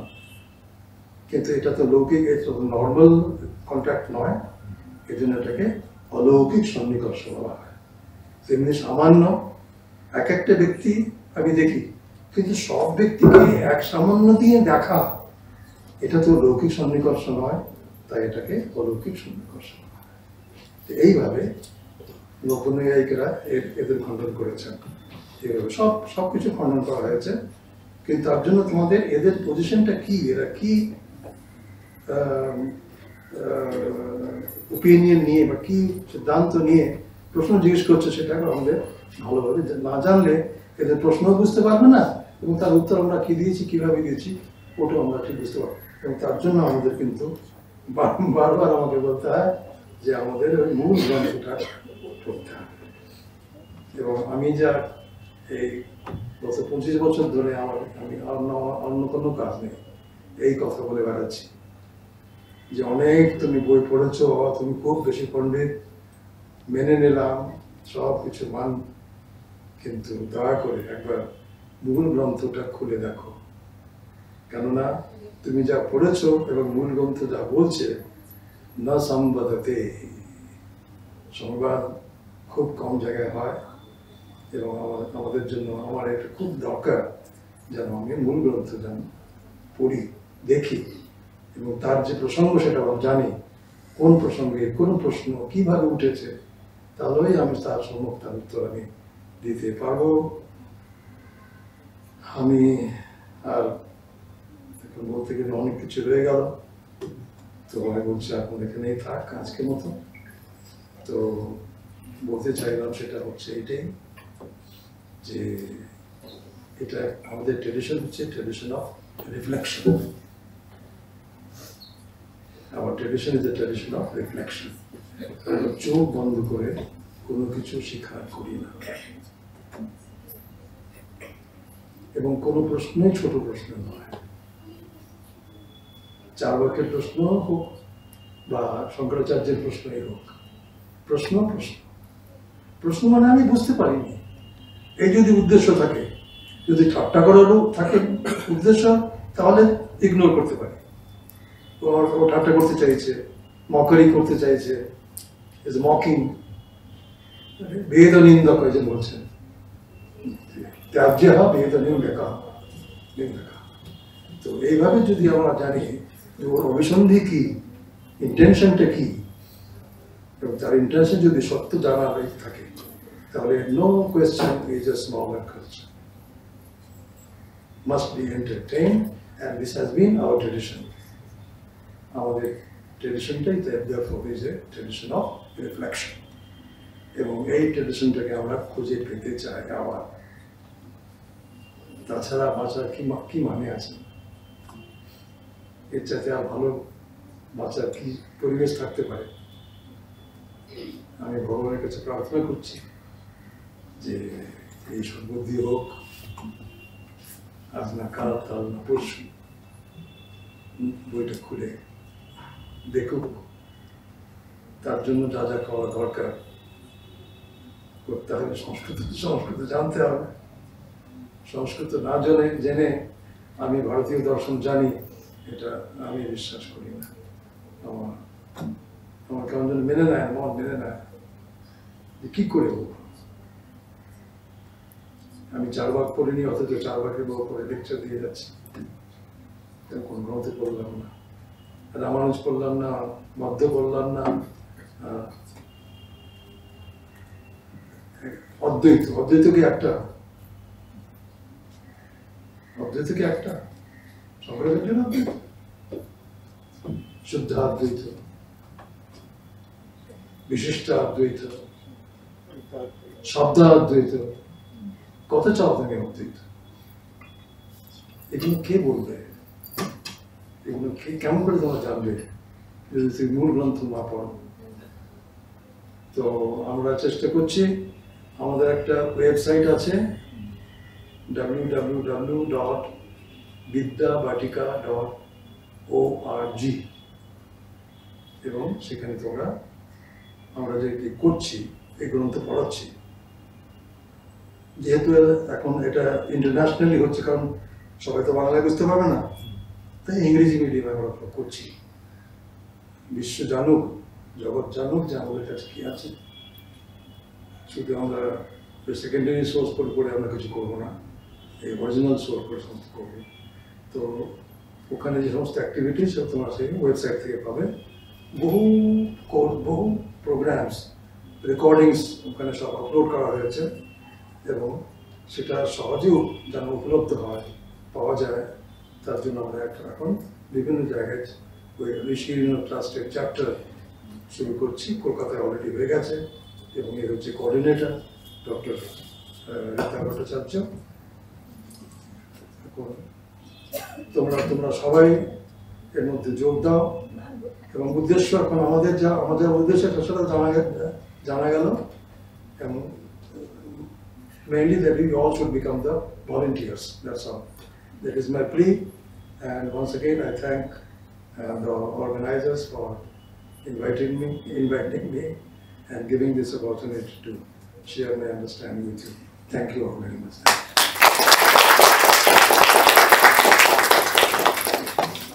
Back that tradition. Now finish your own. ওই যে স্যার হিরণময়েন পাত্রেণ, হিরণময়েন পাত্রেণ সত্য সবই চাই না, দাও ফিরে সে আনন্দ। লোক সত্যটাকে ঢেকে রেখেছে। আমরা একটাও বাক্য দিতে পারলে আমার মনে হয় আমরা অনেক দূর এগিয়ে যাব। আজকে স্যারের কারণে আমরা আজকের এই পুরো দিনটা, যেভাবে বৃষ্টির কারণে সবাই অনেক কম আছি আমরা, কিন্তু যে কজনই আছি আমার মনে হয় একজনের যে গুরুত্ব, সেই গুরুত্বটাও এখনো অবধি আমরা ধরে রেখেছি। এবং স্যার খুব ভালোবাসেন গান গাইতে। তো আজকে একটা ছোট্ট সাংস্কৃতিক প্রোগ্রাম রেখেছি, আমাদের ছেলে মেয়েরা সেগুলো করবে। স্যারকে দিয়ে সেটার উদ্বোধন আমি করতে চাই, স্যারকে বলবো। এটা সবার জন্য একদমই হঠাৎ করেই এটা তৈরি করা, একদমই স্যার 2 লাইন হলেও প্লিজ স্যার 2 লাইন। তারপরে আমাদের ছেলে মেয়েরা আছে, ওরা আপনার জন্য একটা অনুষ্ঠান লিখেছে ছোট। স্যার রবীন্দ্রসঙ্গীত খুব ভালোবাসেন, ভালোবাসে, শুনতে ভালোবাসে, স্যার ভালো গানও করে, আমি শুনেছি সেটা। তো আমরা আচ্ছা বেশ, তাহলে আমরা আগে সবাইকে একটু শুনে নিই, দেখে এত অনুরোধ। হ্যাঁ স্যার একটা রেস্ট নিয়ে নিন স্যার, একটু রেস্ট এত অনুরোধ। একটু আপনি রেস্ট নিয়ে নিন স্যার, ওরা একটু করুক, আপনি শেষে তাহলে সমাপ্ত সঙ্গীত করবেন। আপনার কাছে এইটুকু অনুরোধ আমরা করবই। হ্যাঁ টেক্সটটা খুলে দেওয়া হবে, যেটা একদম, পাইবেন, একদম। টেক্সট যেটা। প্রথম কথা যে আমি কথা ভুলে যাই। স্যার গান এক্ষুনি দিয়ে দেবো, এক্ষুনি বলে দিয়ে দেবো। কোন গানটা গাইবেন বলুন, এক্ষুনি বলে দিচ্ছি। স্যারের ফোনেই তো গীতবিতানটা সব আছে। আছে, কিন্তু আমি বলে দিচ্ছি কোনটা গাইবেন বলুন। স্যারের আমি যেটা শুনেছি ইউটিউবে আছে, তাই তোমার আনন্দ আমার বস, খুব সুন্দর লেগেছে স্যারের সেই গান। আমি খুঁজে বের করেছি। আমার ব্যাগটা দেখি। আমিও আমার বক্তব্যে ওটা উত্থাপন করেছি। আনন্দার্ধেব কল্যাণী ভূতানি জায়ন্তে, আনন্দেন জাতানি জীবন্তি। চরণ ধরিতে দিও গো আমারে, নিও না সরায়ে। জীবন মরণ সুখ দুঃখ দিয়ে ভোগে ধরিব জড়ায়ে। চরণ ধরিতে দিও গো আমারে, নিও না সরায়ে। স্খলিত শিথিল কামনার ভার, বহিয়া বহি ফিরে কত আর। স্খলিত শিথিল কামনার ভার, বহিয়া ফিরে কত আর। নিজ হাতে তুমি গেঁথে নিও দিও না আমারে ছড়ায়ে। চরণ ধরিতে দিও গো আমারে, নিও না সরায়ে।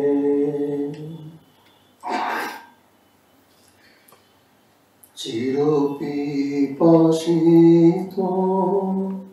বাসনা বেদনা, বাঁচাও তাহারে মারিয়া।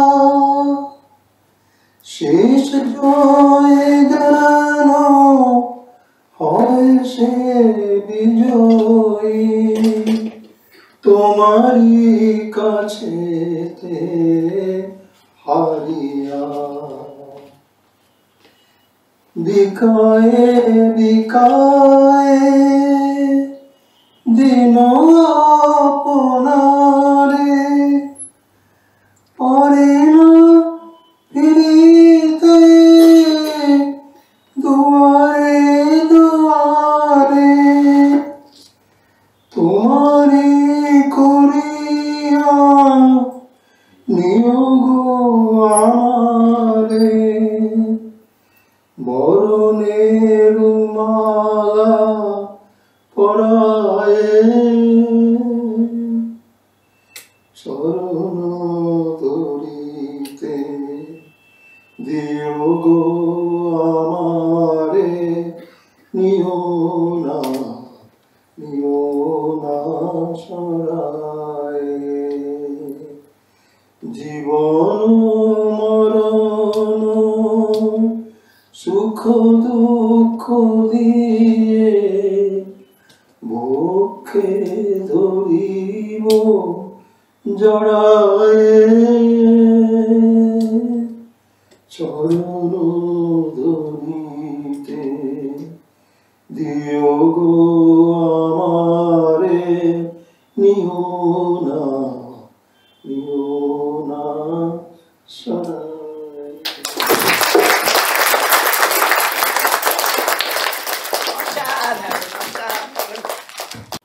এরপরে আমি স্পর্ধিতাকে ডেকে নেব একটা ছোট্ট আবৃত্তি করার জন্য। একদমই স্যারের জন্য এই ছোট্ট উপহারগুলো রাখা। অপূর্ব দত্তর লেখা একটা কবিতা পাঠ করতে চলেছি, বাংলা টাংলা। অ্যানুয়ালের রেজাল্ট হাতে বাড়ি ফিরল ছেলে, মা বলল কোন পেপারে কত নাম্বার পেলে। হিস্ট্রিতে মা 84, ম্যাথসে 90। মা বলল fantastic, just like a hero. সায়েন্সে নট সো ফেয়ার, only 69। ইংরাজিতে 92, altogether fine. জিওগ্রাফি পেপারে তো 100-এ 100, ডুবিয়ে দিল বেঙ্গলিটাই, ভেরি পুয়ার গ্রেড। ছেলের মাথায় হাত রেখে মা ঠোঁট পেকিয়ে বলে, নেভার মাইন্ড, বেঙ্গলিটা না শিখলেও চলে। বাবা বলল, বেশ বলেছ বঙ্গমাতার কন্যে, বাংলা টাংলা আমার মতো অশিক্ষিতের জন্যে। বিদ্যাসাগর, রবীন্দ্রনাথ, নেহাত ছিলেন বোকা, না হলে কেউ শখ করে হয় বাংলা বইয়ের বোকা। মা বলল, চুপ করো তো, ওর ফলটা কিসে? স্কুলে কেন বেঙ্গলিটা পড়ায় না ইংলিশে? নমস্কার। ধন্যবাদ সঙ্গীতা। আমি তৃষা পালকে ডাকবো, ও গুরুদাস কলেজের এসএসসি এবং স্যারেরও স্টুডেন্ট। তৃষা, সারাদিন ধরে যারা আছে তাদেরকে বলে রাখি, আমরা সবাই বসেই ছিলাম যে কখন স্যার আসবে। সবটা শোনার পর বসে আছি কখন স্যার আসবেন, কখন। সকাল থেকে যারা এসেছেন তাদের মধ্যে অনেকেই আছে যারা আমাকে জিজ্ঞাসা করে যাচ্ছে স্যার কখন আসবেন। আমার ওই বিল্ডিং এর যারা প্রফেসররা আছে তারাও বলছেন স্যার কখন আসবেন। তো স্যার এসেও গেছেন এবং স্যারকে আমরা শুনেছি, এবং স্যারের জন্যই এই ছোট্ট উপহারটা রাখা, যাতে করে সারাদিনে যারা আছেন তাদের শুধুমাত্র এই বক্তব্যের ভারে যেন জর্জরিত না হয়ে যায়, যেন আমরা বাড়ি ফিরে এখান থেকে আবার একটা নতুন শুরু করতে পারি। তৃষা পাল।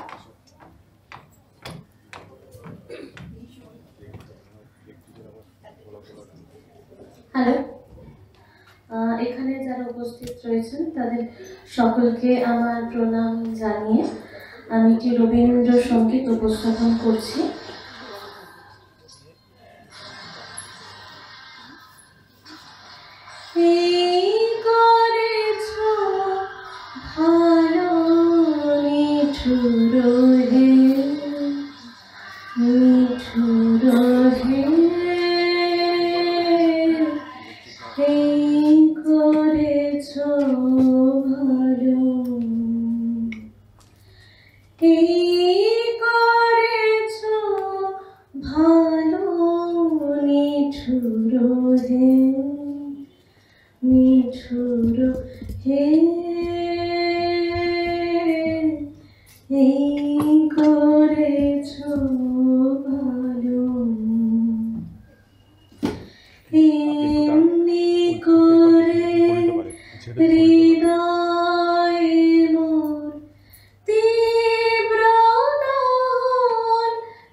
আঘাত সেজে পরস্তরে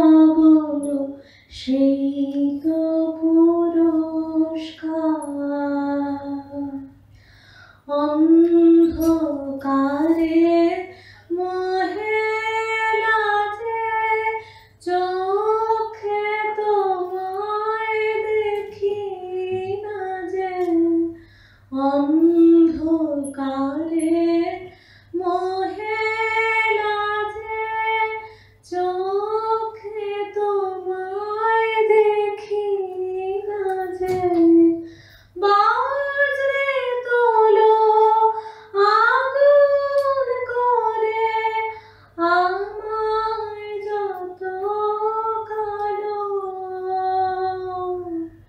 এই করেছ ভালো নিঠুর হে, নিঠুর হে, এই করেছ ভালো। ধন্যবাদ।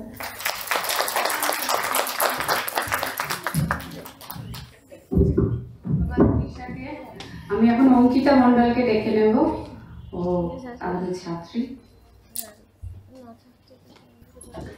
এখানে উপস্থিত সকলকে জানাই নমস্কার। আমি অঙ্কিতা মণ্ডল, সুরেন্দ্রনাথ কলেজ অফ উমেন্সের প্রাক্তন ছাত্রী। আমি একটি নিবেদন শুরু করছি, আশা করি আপনাদের ভালো লাগবে। সঙ্গচ্ছাদং সংবদাথং সঙ্গো মনা সিজানতাম, সঙ্গচ্ছাদং সংবদাথং সঙ্গো মনা সিজানতাম,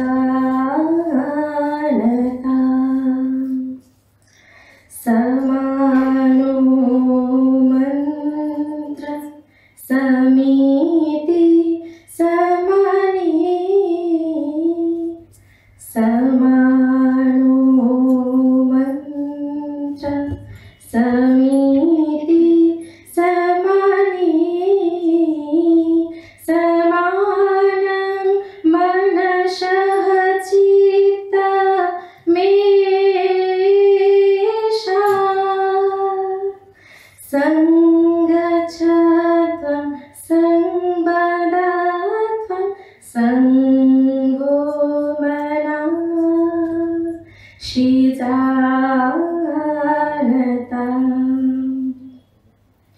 महिमा तव उद्भासित महागगनु माझे, महिमा तव उद्भासित महागगनु माझे, বিশ্বজগৎ মণিভূষণ বেষ্টিত চরণে,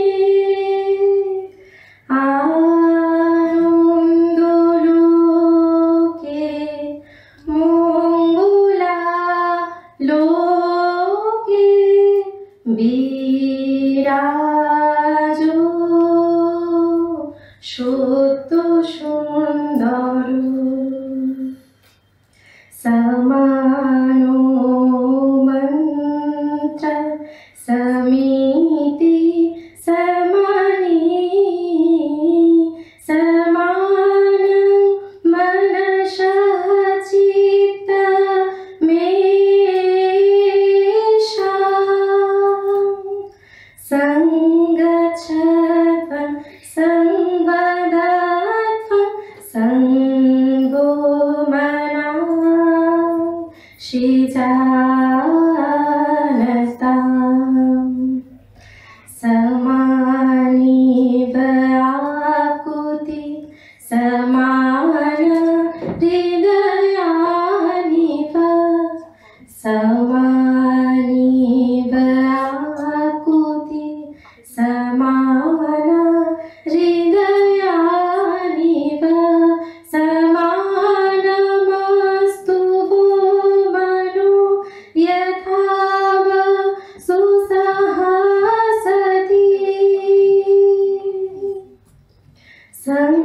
सङ्गच्छध्वं संवदाध्वं सङ्गो जानताम् सङ्गच्छत्वं संवदात्वं सङ्गो मना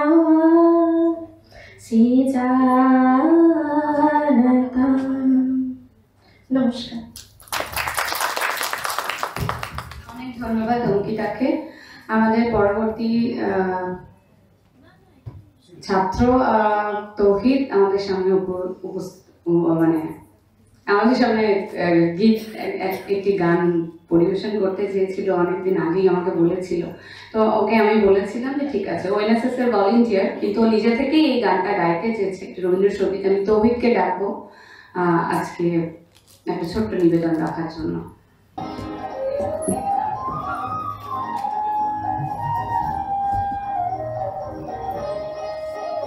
তোমার খোলা হাওয়া লাগিয়ে পালে, তোমার খোলা হাওয়া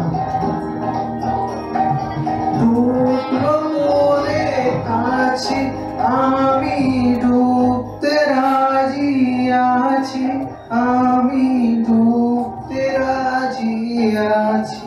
তোমার খোলা হাওয়া লাগিয়ে পালে, তোমার খোলা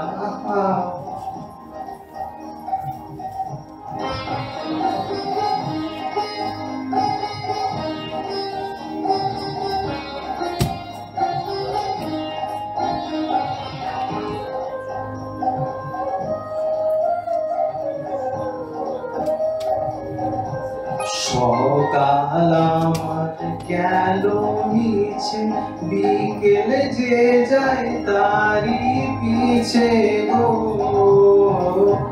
সকাল আমার গেল মিছে, বিকেল যে যায় তারি পিছে গো। রেখো না কেঁদো না ফুলের কাছাকাছি, আমি ডুবতে রাজি আছি, আমি ডুবতে রাজি আছি। তোমার খোলা হাওয়া লাগিয়ে পালে, তোমার খোলা হাওয়া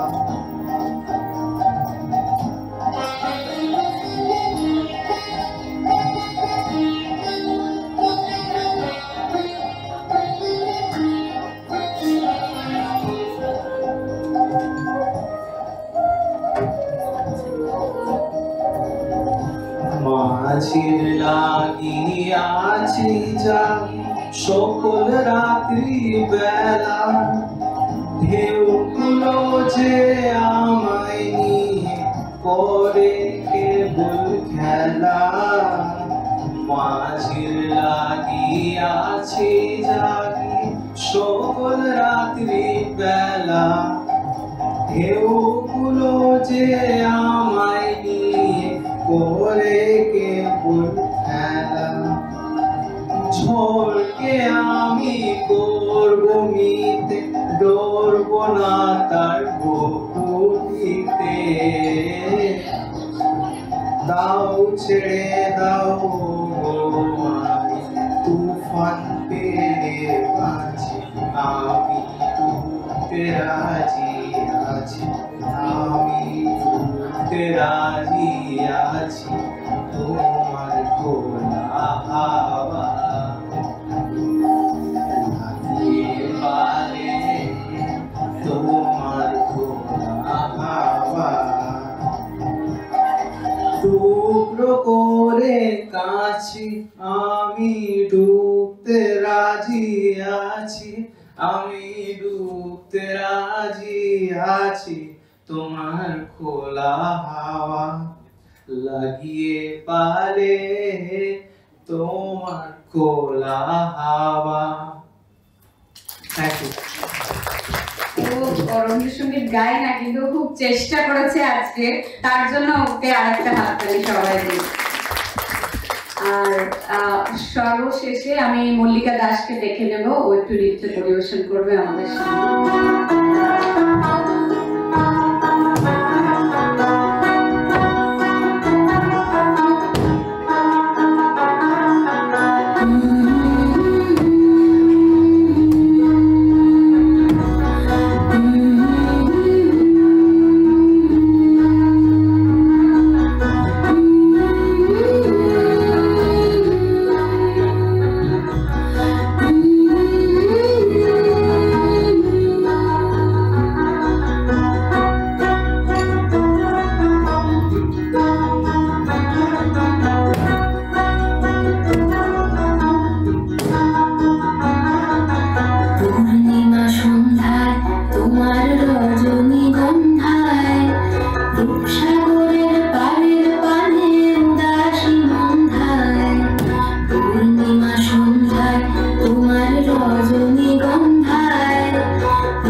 क्षरन्ति सिन्धवः माध्वीर्न सन्तोषधी मधुनक्तं मुतोषशो मधुमत्पार्थिवं व्रजः मधुदौरस्तु नः पिता मधुमानो वनस्पतिर्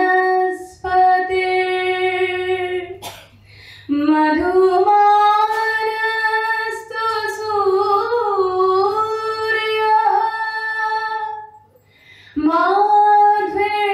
माध्वीर्गावो भवन्तु नः माध्वीर्गावो भवन्तु नः।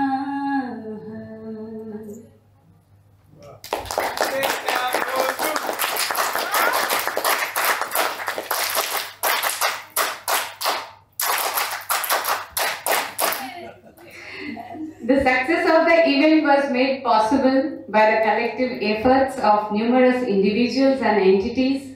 Firstly, sincere appreciations goes to the esteemed speakers whose expertise and insights enriched the discourse.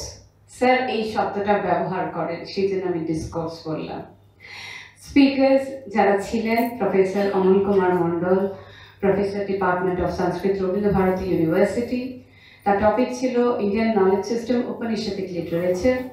Doctor Subhrajit Sen, Assistant Professor, Department of Sanskrit, University of Gaur-Bongo. Topic: Philosopher, Poets of Sanskrit in the 20th Century. Special reference to West Bengal. Speaker: Dr. Monideepa Das, Associate Professor, Department of Sanskrit, Rabindra Bharati University. That topic is philosophical thoughts embedded in some verses of the Abhijnana Shakuntala. And last but not the least, esteemed my Guru, VN Jha sir, Professor Dr. VN Jha sir. তার topic আপনারা সবাই শুনেছেন, classical Indian materialism. এবং sir এখানে কিন্তু তার ঋষিরীনা ট্রাস্টের সাথে একসাথে উপস্থিত হয়েছেন। তো আমি ফাউন্ডার মেম্বার অফ ঋষিরীনা ট্রাস্ট, এই ডেজিগনেশনটাতেই আমি মনে করি আমাদের কাজ এগিয়ে নিয়ে যেতে হবে স্যারের। তো স্যারের যে কলকাতা চ্যাপ্টার ঋষিরীনা ট্রাস্ট শুরু হয়েছে, আমরা যারা এখনো মেম্বার নেই তারা শনিবার করে স্যারের যে ক্লাসটা হয় তারা জয়েন করবেন। এবং স্যার যে যুদ্ধটা শুরু করেছেন, সেই যুদ্ধের সৈনিক আমাদের একে অপরকে নিজেদেরকে তৈরি করতে হবে, সেই সৈনিক হয়ে আমরা যেন গড়ে উঠি। স্যারকে অনেক ধন্যবাদ আমি দিতে পারবো না, শুধু প্রণাম আশীর্বাদ দেবেন স্যার। সেই 2013-তে আমি জেএনইউতে প্রথম ক্লাস করি স্যার এবং ম্যাডামের, এবং এই 2024-এ স্যার আমার কলেজে মহিতোষ নন্দীর কোলাবোরেশনে যেভাবে এই ঋষিরীনা ট্রাস্টের সহযোগিতায় স্যার এসছেন, এটা আমার কাছে গর্ব, শুধু নয় আমি ধন্য।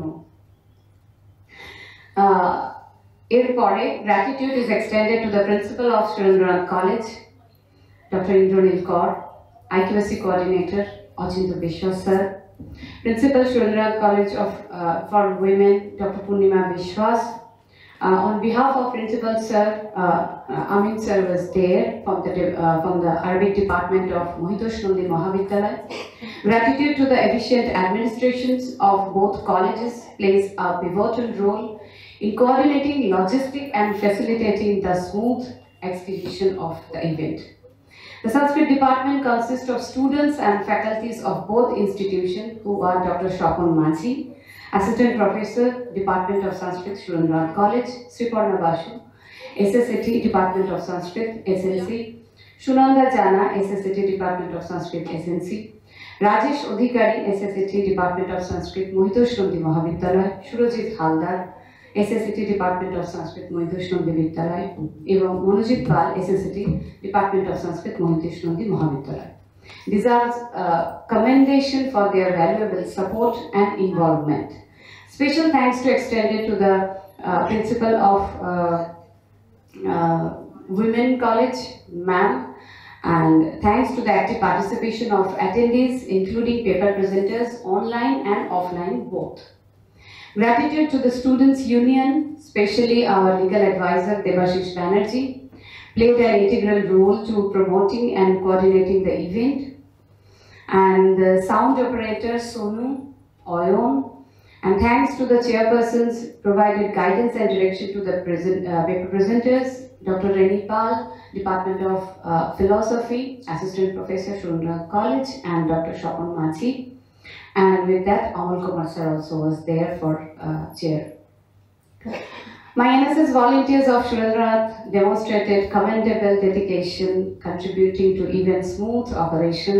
Thanks to Koina Ghosh, SSAT Department of Sociology, for making certificates, and Dr. Shomnath Noshkor, Assistant Professor, Department of Physics, for providing other necessary things for this event. Thanks to all members of ঋষিরীনা Trust who only came for this program. And thank you so much for our performers for creating such a beautiful environment for us.